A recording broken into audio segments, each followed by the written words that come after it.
Uno de los desafíos que yo veo en el día de hoy es, y yo creo que la mayoría de los pastores y la congregación estaría de acuerdo, que la sociedad de hoy está diseñada para mantenernos lo suficientemente ocupados para tener lo suficiente menos tiempo para las cosas espirituales, ¿verdad? Entonces, el desafío de los que trabajan, las amas de casa, todo envuelve, porque, ¿verdad? No se lleva nada a cabo sin que haya arduo trabajo en todo, no importa en qué momento, en qué tiempo. Entonces, el enemigo utiliza eso porque en el interino, todas las personas que estamos laborando, tratando de echar para adelante, como decimos en mi país, o como ustedes lo digan, también venimos con situaciones que solamente pueden ser tocadas en el área espiritual. Y ahí está el problema. Que si no tomamos el tiempo para las cosas espirituales, eventualmente esas cosas que no arreglamos espiritualmente nos alcanzan o tienen consecuencias. Si no cuidamos las cosas espirituales, eventualmente pagamos más emocionalmente, mentalmente, y podemos perder cosas que no perderíamos si hubiésemos cuidado del Señor al principio, ¿verdad? El que siembra para el espíritu, del espíritu cosecha. Sería un principio. Entonces, es por eso que Dios nos hace esencialmente sabios, sacerdotes y profetas. El apóstol Pablo habló sobre esa capacidad profética y la necesidad de todos tenerla cuando le habla a los corintios, y voy a buscar esa palabra, en el capítulo 14, ¿ok? Seguid el amor en el versículo 1 de Primera de Corintios 14. Dice así: seguid el amor y procurad los dones, pero sobre todo que profeticéis. Esa palabra profetizar es hablar de manera clara, con base, que se entienda. Pablo entonces va a hacer una diferencia aquí entre lo que es hablar en lenguas y lo que es hablar proféticamente. El que habla en lenguas no habla a hombres, sino a Dios. Eso es hablar en lenguas, ¿verdad? Pero el que profetiza habla a los hombres para edificación, exhortación y consolación. Ahí la profecía no puede ser así dice el Señor y hablar de futuro, no puede ser. Esto tiene que edificar porque la persona está caída. Tiene que exhortar porque la persona necesita corrección, y consolación porque la persona necesita conforte. Estas palabras tienen que estar asociadas con la situación de la persona que la está recibiendo. A una persona que necesita edificación, o una persona que necesita exhortación, una persona que necesita consolación. Alguien que necesita consolación porque está en dolor. Entonces, el recipiente tiene que estar a la par con la palabra que se está dando. Eso es profetizar. Y, por supuesto, en el mundo pentecostal nos han enseñado propiamente, pero yo creo que no nos han enseñado muy bien, que de manera que la gente, si yo le digo a ustedes, cada uno de ustedes es profeta, muchos de ustedes no me van a creer. Porque inmediatamente asociamos la profecía con estas manifestaciones de predecir futuros y hablar del presidente y quién se va a morir y quién va a vivir. Eso tiene su lugar, pero aquí no es ese el contexto. La iglesia entera, todos los hijos de Dios, Dios quiere que edifiquen, exhorten y consolen a otros. Esa es la voluntad de Dios. Si alguien dice, bueno, ¿cuál es mi llamado? Hay un llamado específico, pero generalmente hablando, todos estamos llamados a consolar a alguien, exhortar a alguien y edificar a alguien. Note que ahí nada de esto dice tumbar los ánimos, robar o hacerle daño o herir, ¿verdad? Dios quiere que seamos siempre personas que profetizamos, como edificando, exhortando y consolando. Entonces, por el resto de estos minutos que nos restan, yo quiero hablar sobre cómo podemos llegar ahí. El tema era el camino de la ciencia de Dios. Lo que yo conozco de Dios se convierte en materia prima para yo basar en ese conocimiento cómo voy a edificar, exhortar y cómo voy a consolar. La materia prima de la profecía es el conocimiento de Dios y de las cosas de Dios. Esa es la materia prima.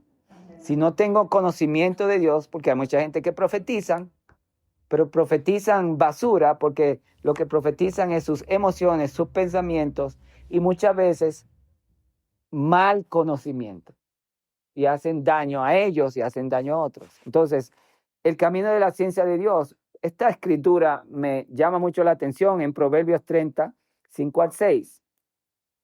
En la Nueva Versión Internacional dice, toda palabra de Dios es digna de crédito. Es decir, dale importancia. Esa palabra es importante. Tomar la Biblia y leerla es importante. Esa Biblia no debe estar tomando polvo, debe de estar recibiendo crédito. Es decir, es importante, la tengo en mi dispositivo celular, tengo que leerla. Y note lo que dice, que acontece cuando le damos importancia y el crédito debido a la palabra de Dios. Dice, Dios protege a los que en Él buscan refugio. La palabra de Dios, entonces, nos protege. La palabra es importante tenerla. ¿Se acuerdan de Jesús? Cuando Jesús, el diablo lo tentó, fue la palabra que utilizó. Entonces, la palabra de Dios protege. Esta orden, entonces, nos la da segunda de Timoteo. El apóstol Pablo, en segunda de Timoteo 2:15, le dice a Timoteo tenía un problema con el temor y la timidez. Por eso Pablo le dice a Timoteo, Dios no te ha dado un espíritu de temor. Timoteo tenía un problema.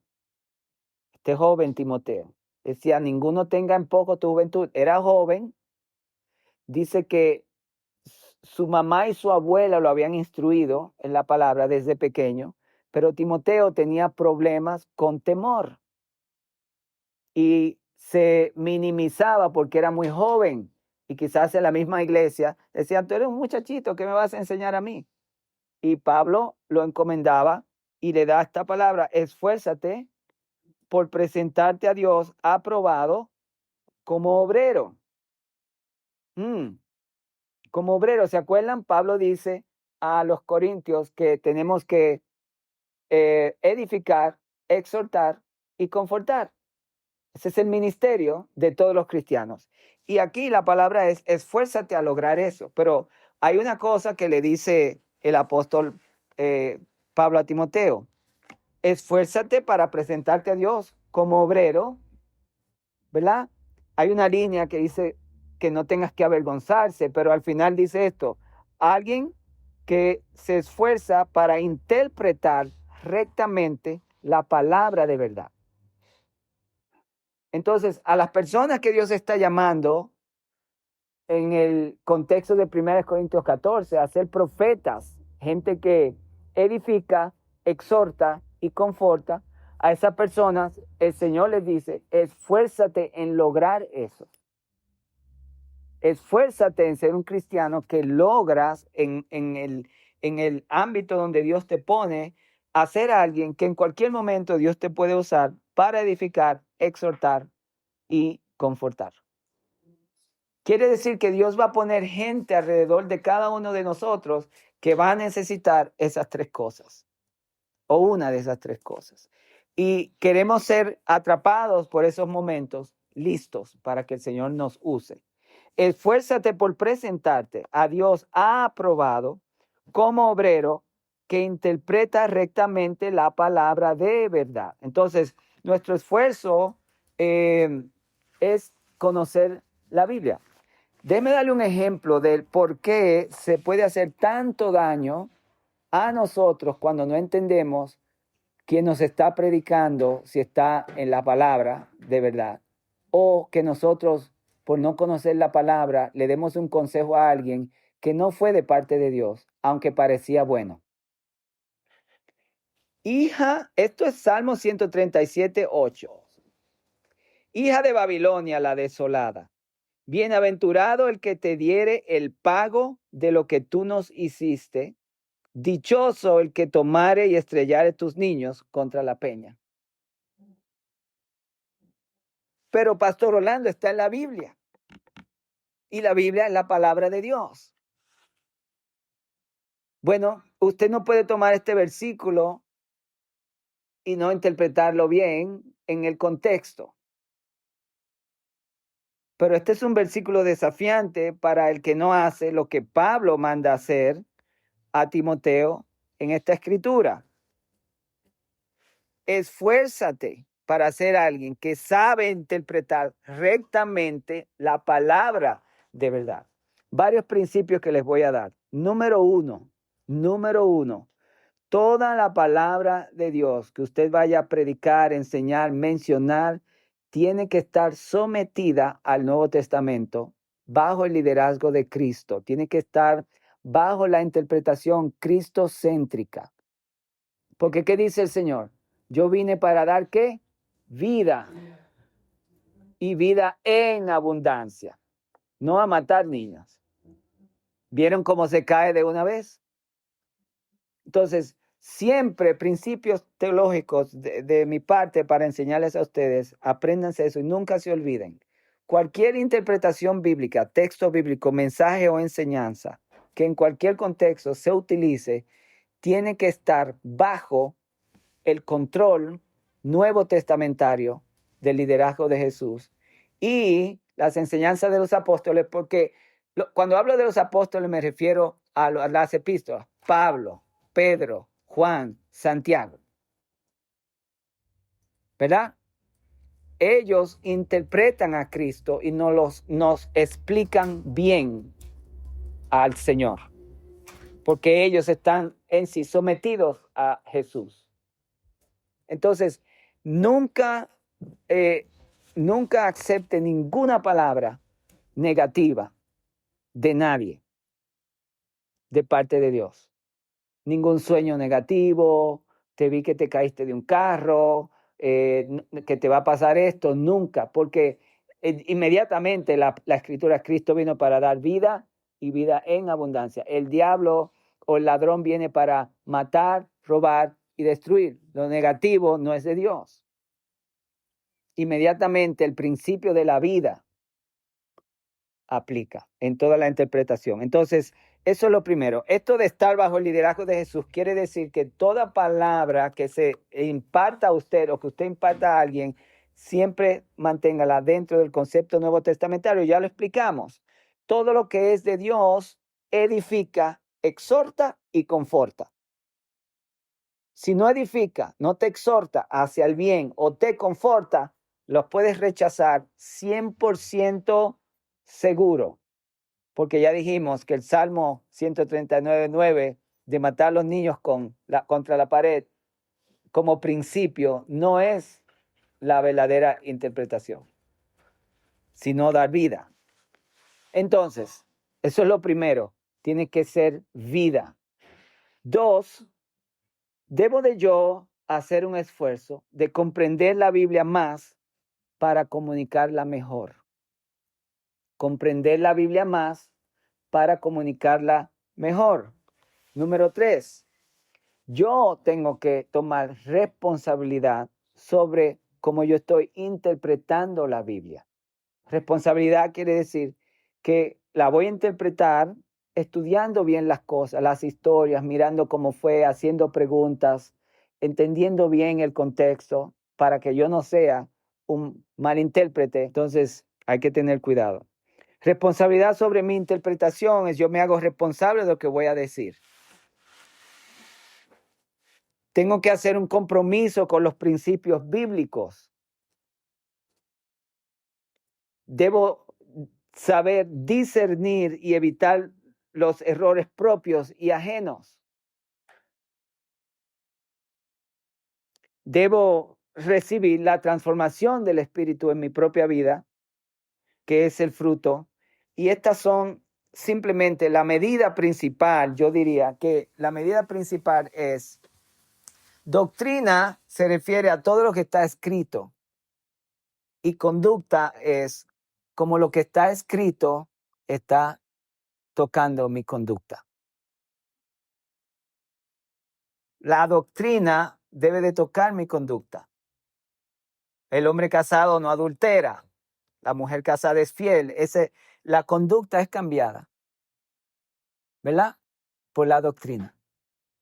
Porque nada más tener doctrina y ser infiel a Dios y al cónyuge, pues entonces no funciona. Tienen que estar todos juntos. Entonces, yo quería dejarles en esta enseñanza de hoy un llamado a buscar la importancia de conocer a Dios en su palabra. Yo creo que ustedes nunca deberían de tomar la posición de siempre depender de un predicador o de un pastor, porque eso era lo que hacía Israel. Israel le dijo a Moisés: tú sube a la montaña, baja y nos dice lo que Dios diga. Y yo creo que hoy en la iglesia hay mucha gente así. Ahora, Dios mismo estableció un límite para que solamente los sacerdotes tuviesen cierto acceso. Pero en Cristo, recuérdense lo que yo le dije al principio, en Cristo eso ha cambiado. Porque en Cristo todos nosotros nos ha llamado Dios a ser sabios, sacerdotes y profetas. En el Antiguo Testamento el rey tenía su lugar, el profeta tenía su lugar y el sabio tenía su lugar.